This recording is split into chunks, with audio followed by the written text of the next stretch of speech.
The scorching Arizona sun beat down mercilessly on Jack Morrison's weathered face as he rode his tired horse across the endless desert landscape. Sweat dripped from beneath his worn cowboy hat, and his lips were cracked from 3 days without proper water.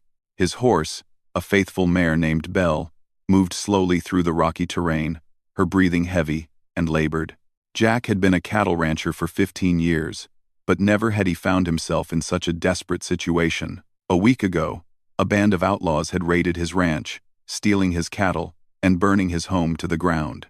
With nothing left but his horse, his gun, and the clothes on his back, Jack had decided to head west toward California, hoping to start fresh. But the desert was unforgiving. His water had run out yesterday, and the nearest town was still 2 days away. The heat was becoming unbearable, and Jack knew that without water soon, both he and Belle would not survive another day under this blazing sun. As he crested a small hill, Jack spotted something unusual in the distance. Through the shimmering heat waves, he could make out what appeared to be 3 figures, moving near a cluster of large rocks. At first, he thought it might be a mirage. But as he drew closer, he realized they were real people. 3 young Apache women were gathered around a natural spring that bubbled up from between the rocks. They appeared to be in their early 20s, with long black hair and traditional Apache clothing. What caught Jack's attention immediately were the distinctive markings painted on their faces and arms, intricate patterns in red, white, and black that seemed to tell a story. The women noticed his approach and quickly became alert. One of them, who seemed to be the leader, stepped forward. She had fierce, dark eyes and carried herself with confidence despite being in the presence of a stranger. The other 2 moved protectively behind her, but Jack could see they were ready to run if necessary. Jack slowly dismounted from Belle, keeping his hands visible to show he meant no harm. His throat was so dry he could barely speak, but he managed to croak out a few words. "Please," he said, pointing to the spring. "Water. Just need water." The lead woman studied him carefully. She spoke in Apache to her companions, and Jack could hear the concern in their voices. After a moment of discussion, she turned back to him and nodded toward the spring. Jack gratefully led Belle to the water's edge. As his horse drank deeply, Jack cupped his hands and brought the cool, clear water to his lips. It was the most refreshing thing he had ever tasted.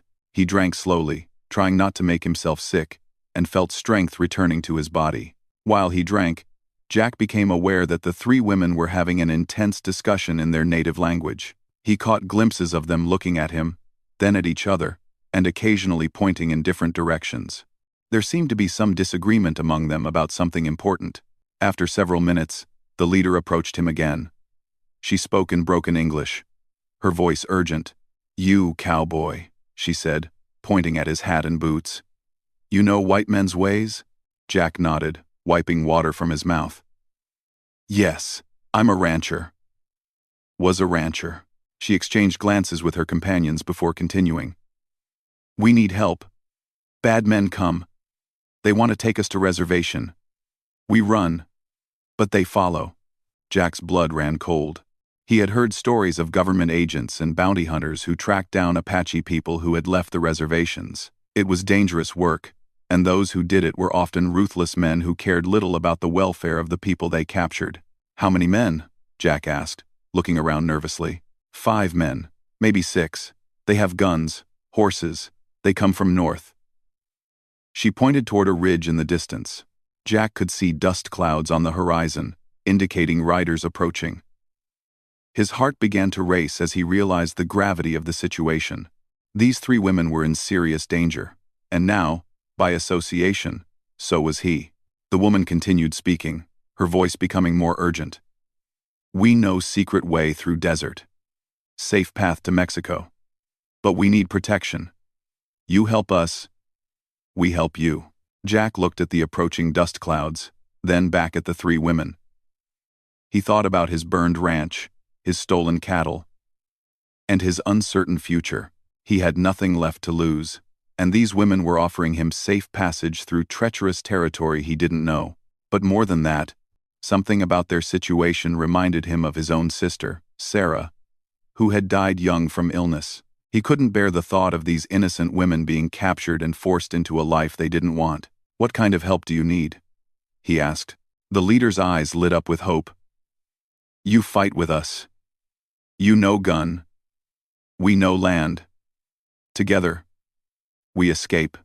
Jack looked down at his worn Colt revolver.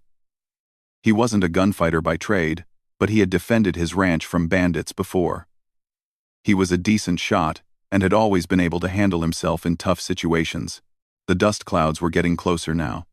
Jack estimated the riders would reach them within the hour, maybe less. A decision had to be made quickly. "What about those markings on your faces?" Jack asked, noticing how the patterns seemed to catch the light in unusual ways. "What do they mean?" The woman looked surprised by his question. She touched her painted cheek thoughtfully. "These are sacred markings. They tell story of our family, our journey. But also—" She paused, seeming uncertain whether to continue. "Also what?" Jack pressed. "They show way to hidden places, safe places. Our grandmother teach us before she die. The patterns, they like map." Jack stared at the intricate designs more carefully. What he had initially taken for decorative war paint now appeared to be something much more significant. The lines and symbols seemed to flow across their skin in patterns that could indeed represent geographical features. "You mean those markings could lead us to safety?" he asked. She nodded gravely. "But only we know how to read them. And only together can we understand full story they tell." The sound of approaching hoofbeats was becoming audible now. Jack's heart pounded as he realized that whatever decision he made in the next few moments would determine the fate of all four of them. He looked at Belle, who had finished drinking, and was looking refreshed.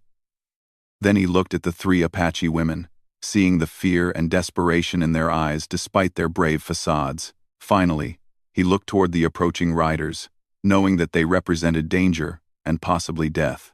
In that moment, Jack Morrison made a choice that would change the course of his life forever. "I'll help you," he said firmly, checking his revolver and mounting Belle. "But we need to move now." The relief on the women's faces was immediate.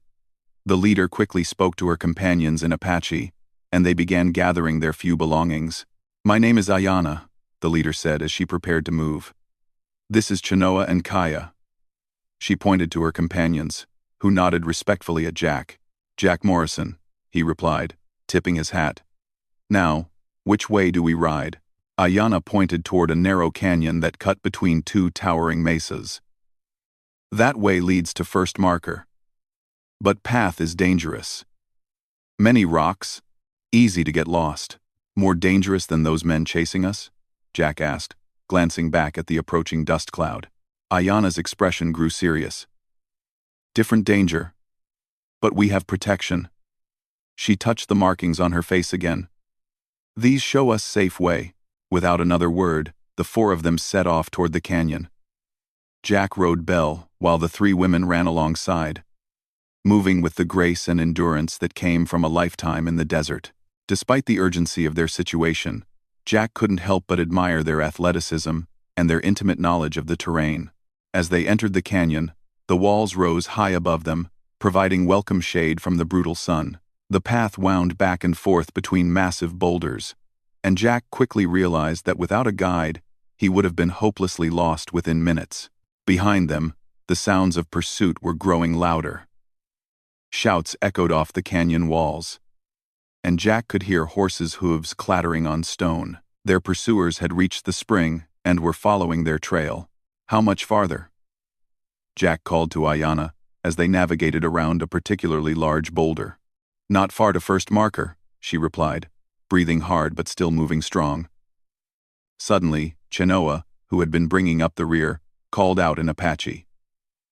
Jack didn't understand the words, but the tone was clearly a warning. "They enter canyon," Ayana translated, her face grim. "Maybe 10 minutes behind us." Jack's mind raced.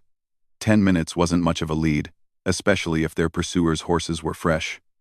They needed to find a way to slow down their followers or find a place to make a stand.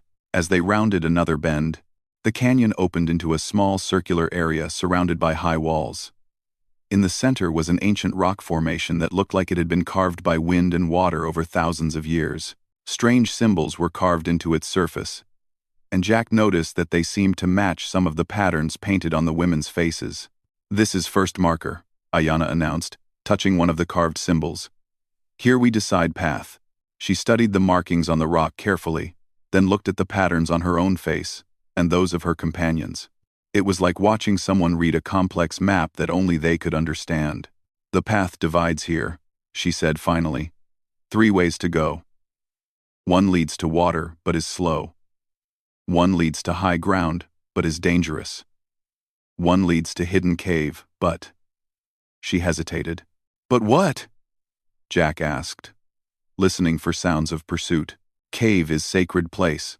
My people believe it is guarded by spirits. Many who enter do not return." The sound of horses echoing through the canyon was getting closer. Jack estimated their pursuers would reach them within minutes. "Ayana," he said urgently, "we need to choose now. Which path gives us the best chance?" She looked at him with those fierce, dark eyes, seeming to weigh something important in her mind. Then she looked at her companions, who nodded as if they understood what she was thinking. "We go to Sacred Cave," she decided. "If spirits protect it, maybe they protect us too." Without waiting for Jack's response, she led them toward what appeared to be a solid rock wall. But as they approached, Jack could see that there was actually a narrow opening, almost invisible, unless you knew exactly where to look. "Follow close," Ayana warned.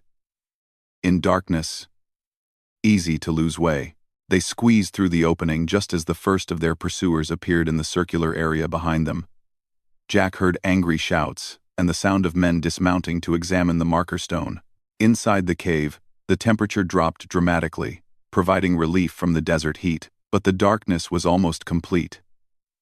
And Jack found himself relying entirely on Ayana's guidance as they moved deeper into the underground passage. "Stay calm," she whispered. "Cave has many tunnels.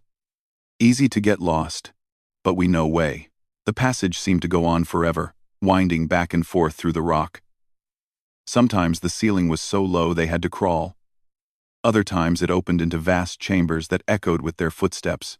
Throughout the journey, Jack could hear water dripping somewhere in the darkness, suggesting the presence of underground springs. After what felt like hours but was probably only 20 minutes, they saw light ahead. They emerged from the cave onto a ledge high above the desert floor, with a spectacular view of the surrounding landscape. "From here, we see all directions," Ayana explained, scanning the horizon. "And from here, patterns on our faces show next part of journey." Jack looked back toward the canyon they had just escaped. There was no sign of their pursuers, but he knew they wouldn't give up easily. "Do you think they'll follow us through the cave?" he asked. Kaya, who had been mostly silent until now, spoke up in heavily accented English. "White men afraid of sacred places. Maybe they wait. Maybe they go around. Going around will take them 2 days," Ayana added. "That gives us time to reach safety." Jack felt a surge of hope. For the first time since this adventure began, it seemed like they might actually have a chance of escape, but as he looked out over the vast expanse of desert that lay ahead, he realized that their journey was far from over. The markings on the 3 women's faces held the key to their survival, but they still had a long way to go before they could truly call themselves safe. The sun was beginning to set, painting the desert in brilliant shades of orange and red. It was beautiful, but Jack knew that nightfall would bring its own challenges. Desert temperatures could drop dramatically after dark, and they would need to find shelter and warmth to survive the night. "What does the next part of the map tell us?" he asked, studying the patterns on Ayana's face more carefully. She traced one of the lines painted on her cheek with her finger. "This shows path to water. This shows where to rest safely. And this—" she touched a complex symbol on her forehead. "This shows greatest danger and greatest reward." "What kind of danger?" Jack asked, though he wasn't sure he wanted to know the answer. Ayana's expression became troubled. "The markings speak of a place where the earth opens and fire comes from below. A place where many have died, but where those who survive find great treasure." Jack felt his stomach drop. He had heard stories of such places in the desert, areas where underground volcanic activity created dangerous conditions but also sometimes revealed valuable minerals or precious metals. "And we have to go through this place?" he asked. "It is only way to reach safety in Mexico," Ayana confirmed. "But first, we rest. Tomorrow's journey will test us all." As the stars began to appear in the darkening sky, the four unlikely companions settled down for the night on the rocky ledge. They had little food and no blankets. But they had something more valuable: hope, and the promise that the ancient markings would guide them to freedom. Jack lay on his back, looking up at the brilliant desert stars, thinking about the strange turn his life had taken. A week ago, he had been a simple rancher with a predictable life. Now he was fugitive in the desert, his survival dependent on 3 Apache women and their mystical face paintings. But somehow, despite all the danger and uncertainty, Jack felt more alive than he had in years. Tomorrow would bring new challenges. But tonight, under the vast desert sky, anything seemed possible. The desert night was filled with sounds. The distant howl of coyotes, the rustle of small creatures moving through the brush, and the whisper of wind through the rocks. It was a harsh and unforgiving environment, but it was also beautiful and full of secrets. As Jack finally drifted off to sleep, his last thought was of the intricate patterns painted on Ayana's face and the promise they held of safety and freedom. Whatever lay ahead, he knew there was no turning back now. His fate was tied to these 3 brave women and their ancient knowledge. The adventure was just beginning. Dawn broke over the desert with a brilliant display of colors that painted the sky in shades of pink, orange, and gold. Jack Morrison woke to find himself alone on the rocky ledge. For a moment, panic seized him, as he thought the 3 Apache women had abandoned him during the night. But then he heard voices speaking softly in their native language from somewhere nearby. He sat up and spotted Ayana, Chenoa, and Kaya gathered around a small depression in the rocks where rainwater had collected. They were carefully studying the reflections of their painted faces in the still water, occasionally pointing to specific patterns and discussing something in urgent whispers. "Good morning," Jack called softly, not wanting to startle them. Ayana looked up and beckoned him over. "Come, Jack Morrison. The water shows us new things in morning light." As Jack approached, he could see that the painted markings on their faces appeared different in the reflection. The early morning sun, combined with the angle of the water, seemed to reveal details that weren't visible in direct light. "What are you seeing?" he asked, genuinely curious. Chenoa, who had spoken very little the day before, pointed to the reflection of a particular symbol on her forehead. "This sign. It change in water. Show hidden meaning." Jack stared at the reflection but couldn't see anything unusual. To him, the markings still looked like decorative patterns. Beautiful, but meaningless. Ayana seemed to sense his confusion. "Our grandmother teach us that sacred markings have layers, like stories within stories. What you see with eyes is only first layer. Water shows second layer. Fire shows third." "Fire?" Jack asked, remembering her mention of dangerous places where the earth opened and flames emerged. "Today we reach place of fire," Kaya added, speaking with obvious nervousness. "There, markings will show final layer. Show us if we worthy to continue." Jack felt a chill despite the warming sun. The way the women spoke about this place suggested it was more than just geologically dangerous. There seemed to be some kind of test or trial involved. "What exactly happens at this place?" he asked. Ayana stood and began gathering her few belongings. "Legend says that those who seek passage to the sacred lands must prove their courage and purity of heart. The fire spirits judge all who enter their domain. And if they judge us unworthy?" Jack pressed. The 3 women exchanged meaningful glances before Ayana answered.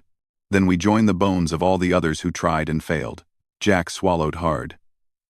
He had agreed to help these women escape their pursuers, but he was beginning to realize that their journey involved far more than simply outrunning government agents. They were undertaking some kind of spiritual quest that had life or death consequences. But as he looked at their faces, young, determined, and filled with hope despite the obvious danger, he knew he couldn't abandon them now. They had trusted him with their secret knowledge, and he would see this through to the end. After a simple breakfast of dried berries and roots that Kaya had gathered, they began their descent from the rocky ledge. The path was treacherous, winding down steep slopes covered with loose stones that could send an unwary traveler tumbling hundreds of feet to the desert floor below. Belle, Jack's faithful horse, proved to be sure-footed and brave, carefully picking her way down the narrow trail. The three Apache women moved like mountain cats, their intimate knowledge of desert terrain evident in every step. As they traveled, Jack noticed that the landscape was gradually changing. The red rock formations were giving way to darker, more ominous-looking stone. The air itself seemed to carry a different quality, thicker somehow, with an unusual smell that reminded Jack of sulfur. "We are getting close," Ayana announced after several hours of travel. "You feel it too?" "Yes? The change in the air?" Jack nodded. "What is this place exactly?" "Long ago, mountain spirits fought great battle here," Chenoa explained, her English more confident than it had been the day before. "They threw fire and lightning at each other. When battle ended, the earth was wounded. The wounds still bleed fire." As if to emphasize her point, they crested a small hill and found themselves looking down into an extraordinary valley. The floor was covered with dark, glassy stone that looked like it had once been molten. Steam rose from dozens of points throughout the valley, and in several places, Jack could actually see flames dancing on the surface of the rock. "Natural gas vents," Jack murmured, his practical rancher's mind trying to make sense of what he was seeing. "The underground pressure forces flammable gases to the surface." Ayana looked at him with a mixture of surprise and respect. "You understand earth spirits in different way than we do. But understanding is understanding. Thus, understanding. Thus, understanding. Understanding." The valley was roughly circular, surrounded by high cliffs on all sides. There appeared to be only one way in and one way out. Narrow passes at opposite ends that looked treacherous and easily defended. "Is this where we have to go?" Jack asked, though he already knew the answer. "Path to Mexico goes through valley," Kaya confirmed. "No other way that our people know." As they began their descent into the valley, the temperature rose noticeably. The air shimmered with heat waves, and Jack had to wipe sweat from his eyes constantly. Belle was breathing heavily, and Jack could see that the three women, despite their desert conditioning, were also feeling the effects of the intense heat. The floor of the valley was a maze of crystallized lava flows, natural steam vents, and pools of water that bubbled ominously. The sound was constant and unsettling, hissing gas, bubbling water, and occasional rumbles from deep underground. "Stay close," Ayana warned. "Ground can give way without warning. And do not drink from any water here. It poison." They had been traveling through the valley for about an hour when they encountered their first real obstacle. Their path was blocked by a wide crack in the earth from which flames shot up periodically, reaching heights of 10 or 15 feet. "How do we get across that?" Jack asked, studying the fiery chasm. Ayana approached the edge carefully and knelt down, studying the patterns painted on her arms. In the flickering firelight, the markings seemed to come alive, shifting and dancing in ways that Jack found mesmerizing. "The fire shows third layer of meaning," she said finally. "Here." She pointed to a specific symbol on her wrist. "This tells us when fire sleeps." For the next several minutes, they watched the flames shooting from the crack. Jack began to notice that there was indeed a pattern to the eruptions. The flames would shoot up for about 30 seconds, then die down for roughly 2 minutes before erupting again. "We run during sleep time," Ayana announced. "All together. No stopping." When the flames next died down, all 4 of them sprinted across the narrow land bridge that spanned the chasm. Jack's heart pounded as he heard the rumbling from below that signaled the return of the flames. But they made it to the other side, with seconds to spare. They encountered 2 more such obstacles as they worked their way through the valley, each time using the patterns on the women's faces and arms to guide their timing. Jack was beginning to understand that the sacred markings were far more than simple decoration. They were a sophisticated survival system developed over generations by people who had learned to read the secrets of this dangerous land. As the afternoon wore on, they reached what appeared to be the center of the valley. Here, the geological activity was most intense. Steam rose from dozens of vents, creating a dreamlike atmosphere where visibility was limited, and sounds seemed to echo strangely. It was Kaya who first noticed that they were not alone. "Someone watches," she whispered urgently, pointing toward a cluster of rocks about 50 yards away. Jack strained his eyes through the steam and heat haze. At first, he saw nothing. But then a figure moved slightly, revealing itself to be a man crouched behind the rocks. Our pursuers found another way in, Jack realized, his hand moving instinctively to his revolver. But Ayanna was shaking her head. "No, look closer." As Jack stared, he realized that the figure was not dressed like a government agent or bounty hunter. The man was wearing traditional Apache clothing and appeared to be elderly. "My grandfather," Ayanna breathed, her voice filled with wonder and disbelief. The old man emerged from his hiding place and approached them slowly. He was ancient, his face deeply lined and his long white hair braided with feathers and beads, but his eyes were bright and alert, and he moved with the quiet dignity of someone who had spent his entire life in harmony with the harsh desert environment. He spoke to the three women in rapid Apache, his voice carrying both joy and concern. Jack couldn't understand the words, but he could tell that this was an emotional reunion. After several minutes of intense conversation, Ayanna turned to Jack. "My grandfather says the valley has been watched for 3 days. Men came from the north, but they afraid to enter. They wait at far end, hoping we come out there." Jack felt his heart sink. After all they had been through, their pursuers were still ahead of them, blocking their escape route. "How many men?" he asked. The old man held up 6 fingers. 6 armed men against the 4 of us. Jack calculated grimly. Not good odds. But Ayanna's grandfather was smiling slightly as he continued speaking to his granddaughter. After listening carefully, she began to smile as well. "Grandfather says valley has another secret," she translated. "Hidden path that leads to ancient dwelling places in the cliffs. From there, we can see all approaches and plan better." The old man gestured for them to follow him deeper into the valley, toward a section where the steam was so thick it was almost impossible to see more than a few feet in any direction. As they walked, Jack noticed that the patterns on the 3 women's faces were becoming more visible in the firelight and steam. It was as if the harsh environment was bringing out details that were invisible under normal conditions. "Grandfather," Jack said to Ayanna, "how long has he been here?" After a brief exchange in Apache, she replied, "He came here when he learned we were making this journey. He has been praying to the spirits for our safe passage." They reached what appeared to be a solid rock wall, but the old man led them to a narrow opening that was completely hidden by the swirling steam. The passage beyond was cool and dry, a welcome relief from the oppressive heat of the valley floor.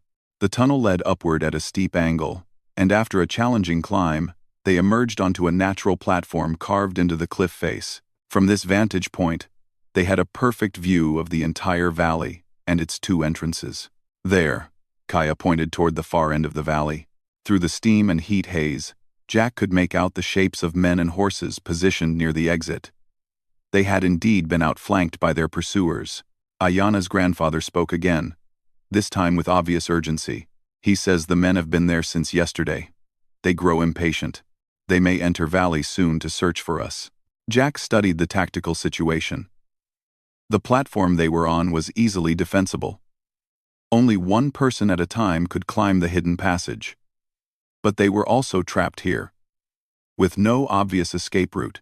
"Ask your grandfather if there's another way out," Jack suggested. After a long conversation in Apache, Ayanna's expression became troubled. "There is another way, but it is very dangerous. Path along cliff face to series of caves that connect to far side of mountain, but path is narrow, and if you fall." She didn't need to finish the sentence. Jack could see for himself that a fall from this height would be fatal. As they discussed their options, a new problem presented itself. Smoke was beginning to rise from the valley entrance they had used to enter. Their pursuers were not content to simply wait. They were setting fires to try to smoke them out. "They think we hiding in valley," Chenoa observed. "Soon. Smoke make it hard to breathe down there." Indeed, the wind was beginning to carry the smoke throughout the valley, and Jack could see that their position would become untenable if the fires continued to spread. "We have to try the cliff path," he decided. "How long would it take?" Ayana consulted with her grandfather again. "If we travel through night, we reach other side by dawn. But we must leave Bell here. Path too narrow for horse." Jack looked at his faithful mare, who had carried him so far and through so much danger.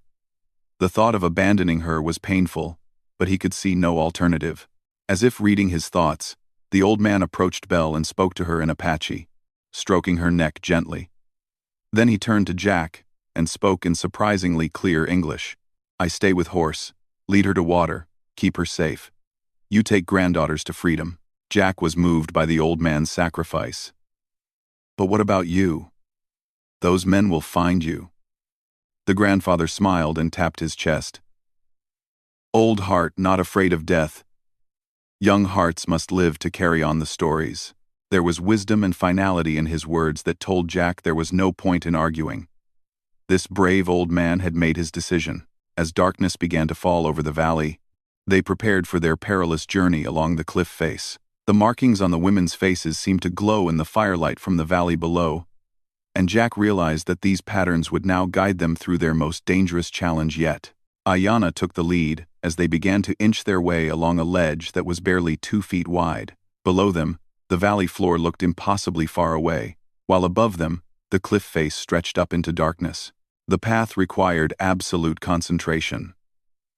One misplaced step, one moment of inattention, and the journey would end in a fatal fall. They moved in single file, Ayana first, then Chenoa, then Kaya, with Jack bringing up the rear. For hours, they inched their way along the narrow ledges, occasionally having to climb over rock falls or squeeze through gaps that seemed barely wide enough for a human body. The physical demands were exhausting, but the mental strain was even worse. Every step required complete faith in Ayana's ability to read the ancient markings that guided their route. Sometime after midnight, they reached a section where the ledge disappeared entirely. Ahead of them was a gap of about 8 feet that would have to be jumped to reach the next section of path. "This is where many fail," Ayana said quietly. "Gap looks small, but cliff face wet here. Easy to slip." Jack examined the jump carefully. It was definitely risky, but not impossible for someone with good nerves and athletic ability. "I'll go first," he volunteered. "If I make it, I can help pull each of you across." But Ayana was shaking her head. "Must be done in order shown by markings. I go first, then Chenoa, then Kaya, then you, then you." Jack wanted to argue, but he could see from her expression that this was not negotiable. The sacred patterns dictated the sequence, and any deviation could bring disaster. One by one, the 3 women made the terrifying jump across the gap. Each landing was heart-stopping, but their years of desert travel had given them the balance and courage needed for such challenges. When Jack's turn came, he tried not to think about the hundreds of feet of empty space below him. He focused on the solid rock on the other side and launched himself across the gap. His landing was awkward, and for a terrifying moment, he teetered on the edge of the ledge before Ayana's strong hands pulled him to safety. "Well done, cowboy," she said with a smile that was visible even in the starlight. They continued their journey along the cliff face, and as dawn began to break, they finally reached the series of caves that Ayana's grandfather had mentioned. These were clearly ancient dwelling places, carved into the rock by people who had lived here long ago. From this new vantage point, they could see that they had successfully circled around their pursuers. The men were still camped at the valley entrance, apparently waiting for the smoke to drive their quarry into the open. "We did it," Jack said, hardly believing they had survived the night journey. But Ayana was studying the markings on her face in the reflection of a small pool of water inside the cave. "Journey not over," she said seriously. "This place is important. The markings show that here we must make choice that will determine rest of our lives. Jack was beginning to learn that with these Apache women and their sacred markings, nothing was ever as simple as it first appeared. Every step of their journey seemed to involve layers of meaning and consequence that went far beyond mere physical survival. As the sun rose over the desert landscape, painting the ancient caves in shades of gold and red, Jack realized that whatever choice they faced here would change not just their immediate future, but the very direction of their lives. The markings on the three women's faces held secrets that were still being revealed, and Jack suspected that the most important revelations were yet to come. The ancient cave dwelling where Jack Morrison and the three Apache women had taken shelter was unlike anything he had ever seen.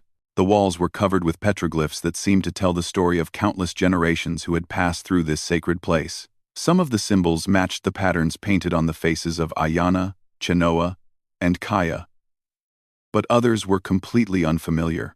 As the morning sun streamed through the cave opening, the painted markings on the women's faces began to reveal yet another layer of meaning. In the combined light of sun and fire from their small cooking flame, new details became visible that Jack had never noticed before. "This is place of choosing," Ayana announced after studying her reflection carefully in a pool of clear water that bubbled up from deep within the cave. "Here, our ancestors would come to decide their path in life." Jack examined the cave walls more closely and began to notice that the petroglyphs seemed to form distinct groups or panels, each telling a different story. Some showed images of people traveling south toward what could be Mexico.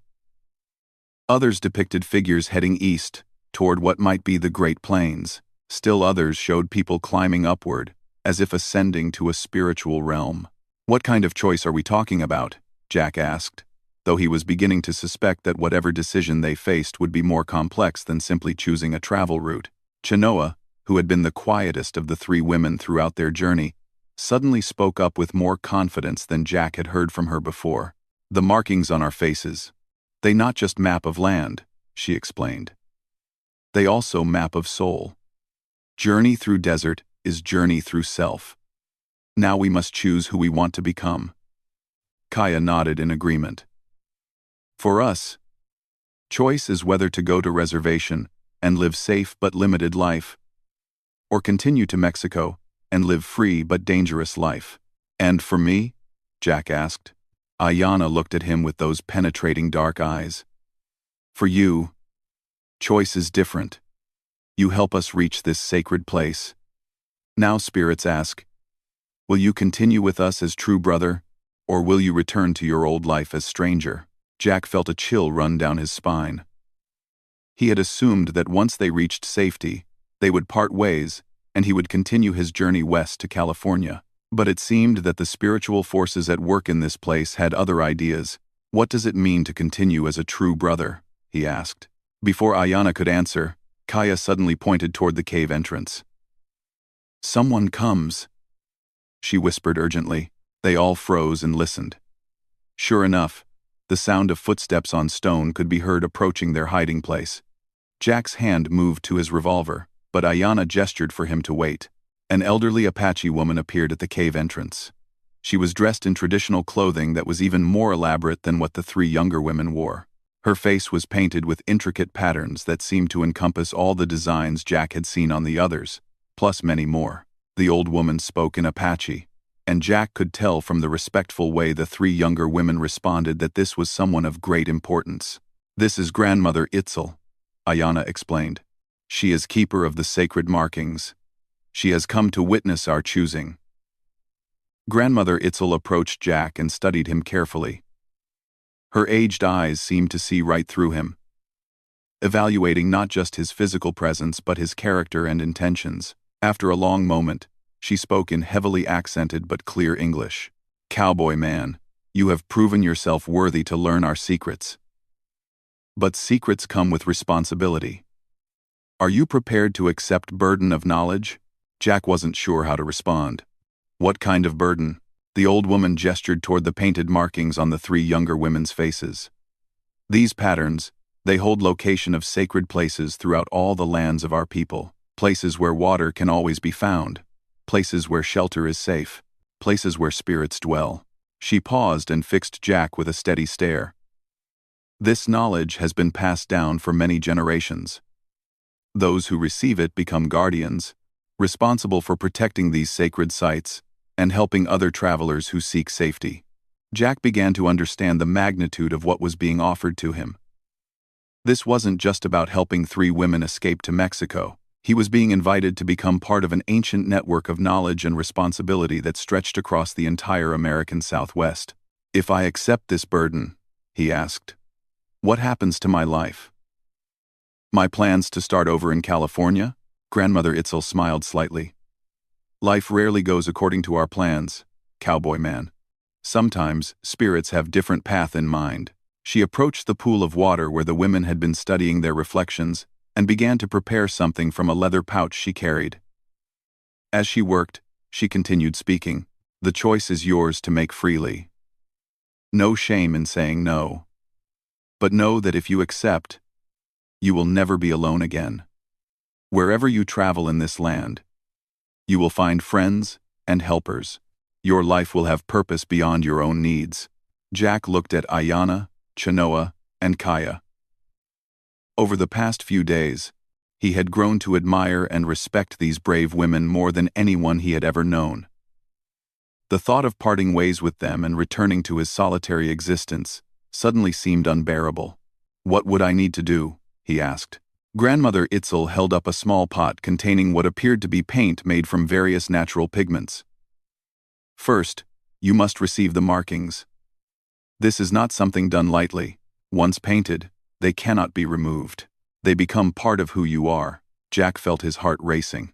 The idea of having his face permanently marked with Apache symbols seemed overwhelming, but as he looked at the 3 women and saw the hope and trust in their eyes, he realized that this was about much more than personal comfort. "The markings," he said slowly. "They would make me a target, wouldn't they? People would see them and know I was allied with the Apache." "Yes," Grandmother Itzel confirmed.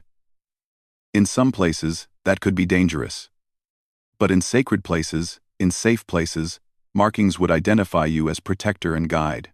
Jack thought about his burned ranch, his stolen cattle, and his uncertain future in California. What did he really have to lose? More importantly, what did he have to gain by accepting this extraordinary opportunity? As he wrestled with the decision, sounds from outside the cave caught their attention. Voices were echoing off the cliff face, and they seemed to be getting closer. "Our pursuers have found the path," Ayanna realized. Grandmother Itzel listened carefully to the approaching voices, then spoke rapidly in Apache to the 3 younger women. Their faces showed alarm. "What is it?" Jack asked. "Grandmother says these men, they not just government agents," Ayanna translated. "They are bounty hunters who work for mining company. They want to force us to reveal locations of sacred places. They think we know where gold and silver can be found." Jack felt anger rising in his chest. These men weren't just trying to force the women back to a reservation. They were trying to exploit the ancient knowledge for profit. "How many are there?" he asked, checking his revolver. 6 men, all armed," Kaya reported. "They climb the cliff path now. Will reach us soon." Grandmother Itzel spoke again, her voice urgent but calm. "She says we have maybe 1 hour before they find this cave," Ayanna translated. "Enough time for choosing ceremony if we act quickly." Jack realized that he had to make his decision immediately. There was no time for further deliberation. He looked at the 3 women who had trusted him with their lives and their secrets. He thought about the ancient network of knowledge and protection that they were offering him, and he thought about the kind of man he wanted to be, someone who helped others, or someone who looked out only for himself. "I'll do it," he said firmly. "I accept the burden." Grandmother Itzel smiled broadly and immediately began to prepare for the ceremony. She mixed the pigments in the small pot while speaking rapidly in Apache to the 3 younger women. "She says you must understand that once markings are applied, your old life ends and new life begins," Ayanna explained. "You will be Jack Morrison. But you will also be something more, a guardian of the sacred ways." "I understand," Jack said. And he found that he truly did. The ceremony itself was surprisingly simple. Grandmother Itzel used a small brush made from animal hair to paint intricate patterns on Jack's face and arms. As she worked, she spoke in Apache, occasionally pausing to have Ayana translate. "She is telling the story of your journey," Ayana explained. "How you came from the East seeking new life. How you chose to help strangers in need. How you proved your courage in the Valley of Fire. How you earned the right to carry sacred knowledge." As the paint dried on his skin, Jack felt something changing inside himself. It was as if the markings were not just external decorations but were somehow connecting him to something larger and older than himself. When the ceremony was complete, Grandmother Itzel led him to the pool of water to see his reflection. Jack barely recognized himself. The painted patterns transformed his entire appearance, making him look like a warrior from an ancient time. But more than that, when he looked at his reflection, he could see what the others had been talking about. The markings seemed to contain information. Maps, directions, symbols that conveyed meaning beyond their decorative appearance. "Now you can read the sacred markings," Ayana said with obvious pride. "You are truly one of us." But their celebration was interrupted by the sound of voices much closer than before. Their pursuers had reached the series of caves and were searching systematically. "Time to go," Grandmother Itzel announced in English. "I show you secret path that leads to Mexico. But we must move quickly and quietly." She led them to what appeared to be a solid wall at the back of the cave.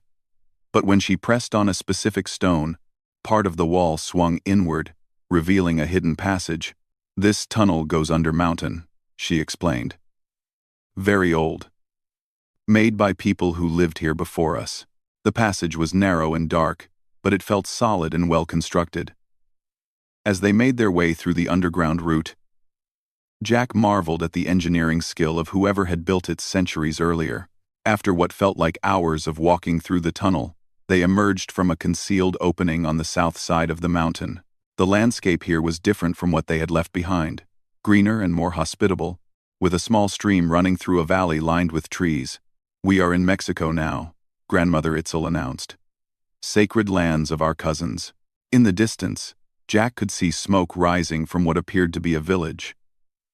But as they approached, he realized it was unlike any settlement he had ever seen. The buildings were constructed in harmony with the natural landscape, and the people who came out to greet them were clearly living according to ancient traditions. This was a community of Apache people who had successfully escaped the reservations and established a free life in the Mexican wilderness. They welcomed the new arrivals with obvious joy, especially when they saw the sacred markings on Jack's face. Over the following days, Jack learned more about his new role as a guardian of the sacred knowledge.